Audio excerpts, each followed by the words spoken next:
नमस्कार दोस्तों, स्वागत है आप सभी का एक बार फिर से हमारे प्रोग्राम फिल्मी गपशप आनंद के साथ। And thank you so much कि आप सभी लोगों ने मेरे पिछली वीडियो को काफ़ी पसंद किया, लाइक किया, कमेंट किया, शेयर किया। इस हौसला अफजाई के लिए तहे दिल से शुक्रिया आप सभी का। दोस्तों, आज हम बात करेंगे जो हमारे बीच जो शख्स हैं उनके बारे में मैं क्या कहूँ। उन्होंने as a writer, as a producer, as a director, as a casting director बहुत सारे काम किए हैं। आइए हम उनसे बात करेंगे। Mister Shagir Khan, thank you so much sir. नमस्ते, धन्यवाद बहुत बहुत आपके शो में आने के लिए, बुलाने के लिए।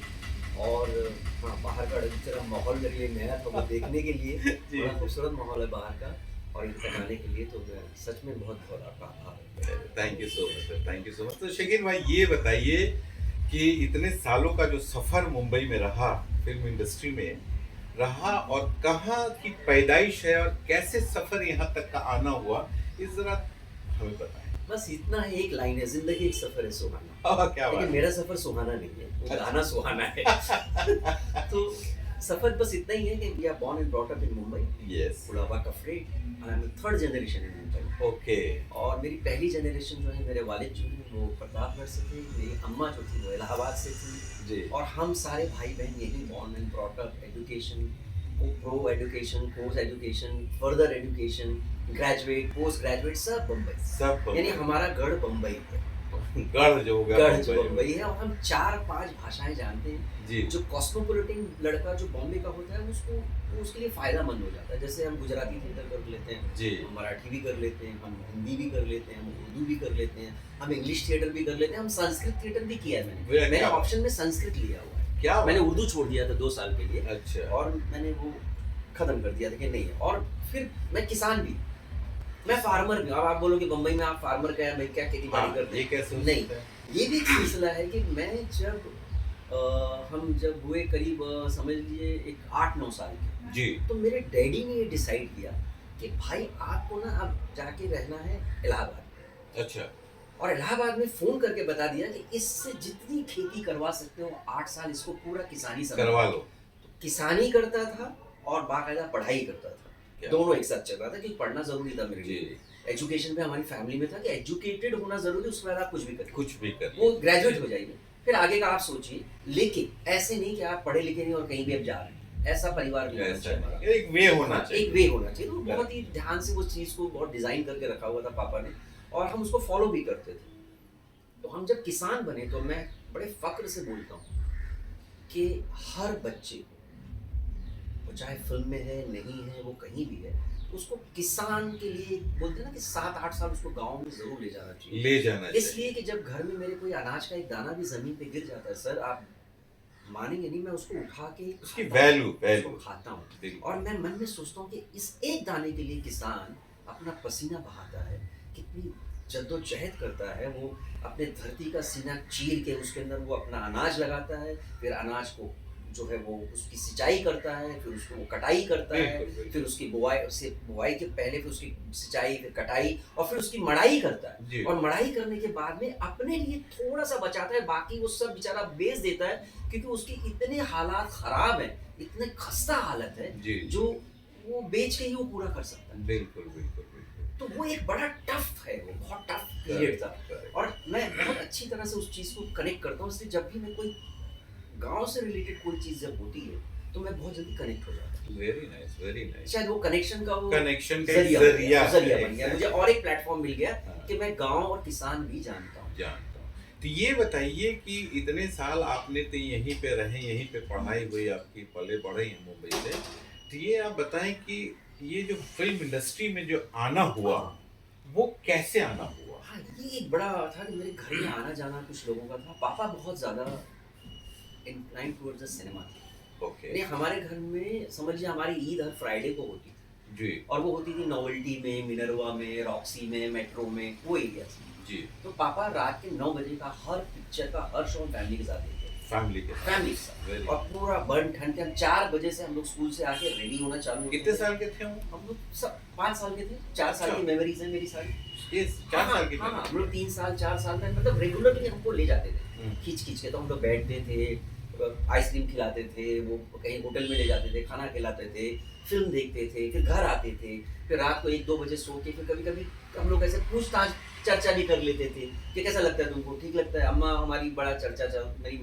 माँ को गाने में संगीत बहुत पसंद था। माँ को। माँ, क्योंकि वो सिंगर थी, थोड़ी बहुत गा लेती थी और अच्छा। यूपी भोजपुरी में गाती थी वो। अच्छा। मतलब कजरवा और इस तरह के जो वहाँ की जो जो छंद है वहाँ के, छंद जो वो गाती थी, वो शादियों में गाने गाती थी। जी। उनके बिना कोई शादी नहीं होती। होती नहीं। तो उनको बुलाया जाता था स्पेशली कि आपको आना पड़ेगा क्योंकि गाना तो गीत तो आपको गाने हैं, सोहर आपको गाना है। सोहर हाँ, जिसको सोहर बोलते तो हैं। वो बहुत गाती थी और इसलिए उनको संगीत बड़ा पसंद था, तो इसलिए वो भी उसमें भी डिस्कशन करती थी बैठ के और वो हम लोग खाली सुना करते थे। सुना करते थे।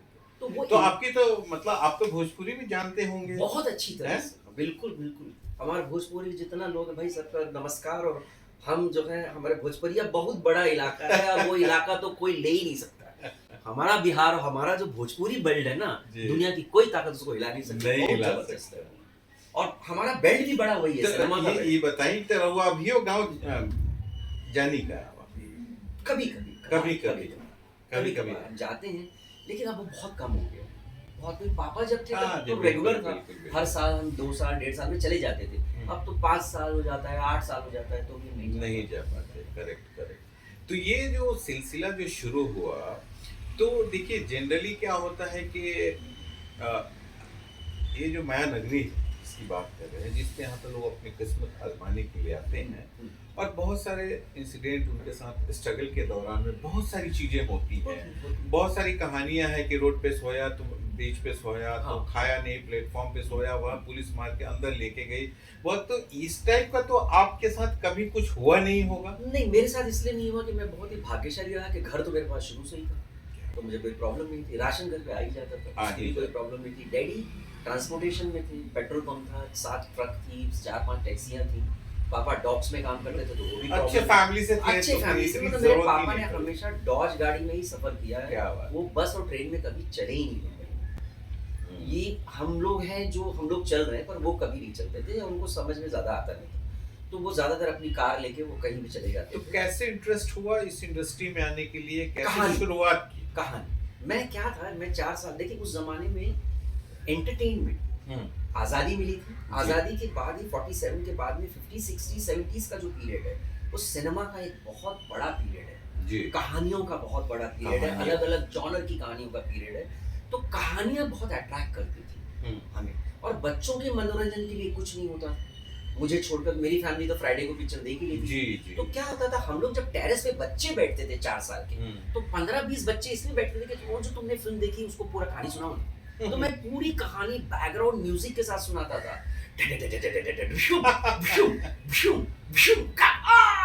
मोना डाली वो सब सुनाता था, पूरी फिल्म एक ही बार देखता था और पूरी फिल्म यहाँ पे आके ना सेट अंकित हो हो जाता है, जाती थी। अंकित हो जाता है। और वो लोग इतना एक्साइटमेंट में एंजॉय करते थे जी। और मुझे इतना अच्छा लगता था वो करने में कि मैं देखता था लोग बड़े एकदम बड़े प्यार से मुझे देख रहे हैं जैसे सिनेमा देख रहे हैं। अरे क्या तो मैं उनका सिनेमा बन गया था। बन गया था। घर में ही अपनों का ही हाँ, सिनेमा क्योंकि बन उनके गया। माँ बाप उनको ले नहीं जाते थे।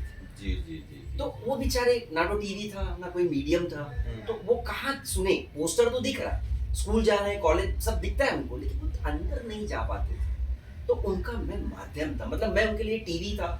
आज के संदर्भ अपने में एरिया मैं में। उनका ओटीटी भी था, ओटीटी भी। मैं उनका टीवी भी था, टीवी भी था, मैं उनका सिनेमा हॉल भी था। जी। तो वो जो कहने का जो एक लहजा था, वो जो जरिया था, उसमें धीरे धीरे I become a story teller. तो मैं स्टोरियाँ फिर सोचने लगा।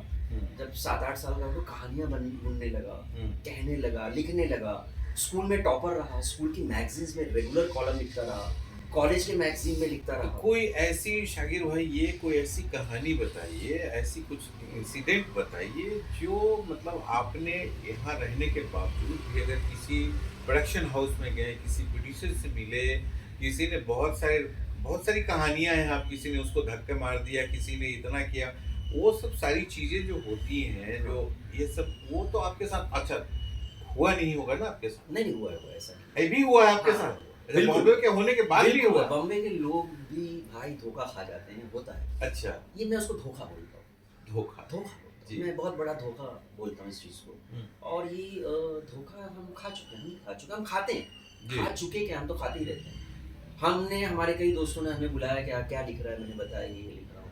पता चला अच्छा ठीक है करते हैं अपन। 15 दिन के बाद में पता चला बैनर, एक 20 दिन महीनों के बाद में देख रहा हूँ पोस्टर लग गए, बैनर लग गए बस के पैनल्स पे, ये मेरी कहानी। आपकी और मैं अपना ही शो देख रहा हूँ, 4 मैंने कलर्स पे देखे शो, स्टार पे देखे शो, अपना ही शो बैठ के देख रहा चीटिंग हूँ। हो फिर गया मैं ना। फोन भी कर रहा हूँ, हम्म, तो धोखा तो सब जगह। जी। अच्छा, दुख इस बात का होता है कि वो धोखा मेरे अपनों ने दिया है, हम्म, जिनको मैं अपना मानता हूँ। जी।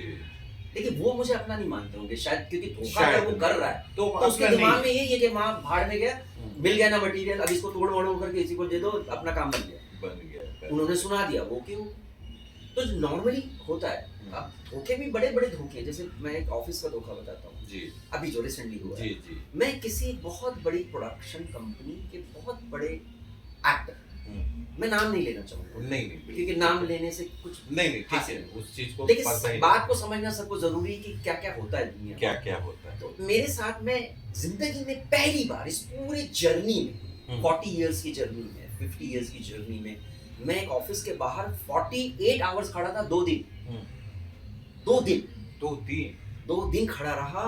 और मतलब ये था कि वो मुझे मिलने नहीं देते थे, उनके जो इर्द गिर्द लोगों को बनाया है, हम्म, हाँ, और अंदर जो बैठे हैं वो बाहर नहीं आ रहे। तो आप करोगे क्या? क्या करो। तो आप खड़े हो कि चलो ठीक है, वो जब आ जाएंगे तब मैं उनसे 1 सेकंड बात करके फिर अगर उनकी इच्छा होगी तो अंदर ले जाएंगे, नहीं तो बाहर से पटक देंगे। बिल्कुल बिल्कुल।